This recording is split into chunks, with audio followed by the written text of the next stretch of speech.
Hello, my friends traders. This is Caroline Alizan, a graduate student of the Grok Trade Mentoring Program. It is Thursday, February 24th of 2011, and we're looking at the Q's daily chart.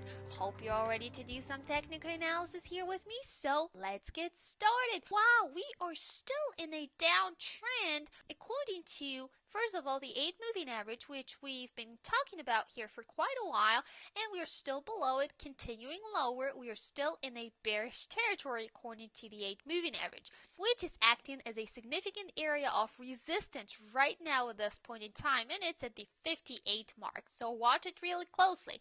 And what else do we see here? We are making lower highs and lower lows. Look what happened here today. We went lower than yesterday, and then we made that new low and lower low, and then also a lower high. We were not able to go all the way back up to the upper area of resistance right here, the 57.20 mark.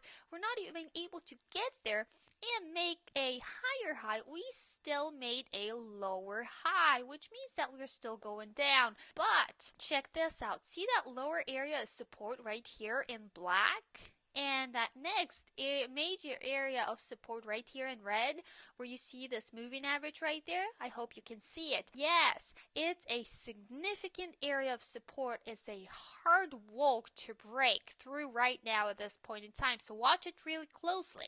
And yesterday we made that low and it was at the 56.13 mark. And today we went a little bit lower than that and we made that low and it was at the 56.14 mark. So we're still making lower lows and lower highs, continuing lower. So what we need to pay close attention to tomorrow is again the upper area of resistance right here, the 57.20 mark, as well as that next major area of resistance on the way up here, the 58 mark. This is the 8 moving average that you want to pay close attention to.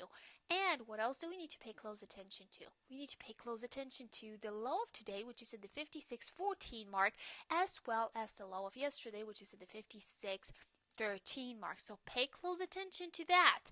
And what else could happen here? We could form a low base in a downtrend, and then from then on we'll have to wait for a major move one way or the other. If we get another candlestick right here in that tight trading range, right here at the bottom, right here in that range between the high of yesterday, which was at the 57.23, and then the low of today, which is at the 56.14 mark, if we get another candlestick right here, that would be a low base formation, and from then on we'll have to pay close attention to everything what will be happening. We'll have to wait for a major move one way or the other. So if we are about to break back to the downside, first of all, pay close attention to the low of today, the 56.14 mark, and watch and look for a close below it, and then a continuation to the downside. And the next major area of support right here would be at the 57, 55, 70 mark, and the next one would be at the 54, 90 mark, and the next one at the 54, 73 mark. So pay close attention to all major areas of support and resistance that I showed you here today. And look at this. What's happening with the MACD? It's confirming that bearish move. It's pointing lower with another bigger negative tick, which means that we are bearish according to the MACD, confirming everything what's happening on our chart.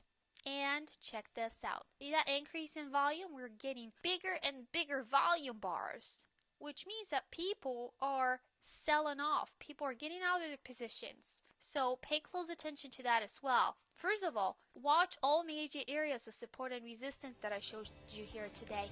And also pay close attention to the MACD and look for confirmation. So have a wonderful day, and I'll talk to you again tomorrow.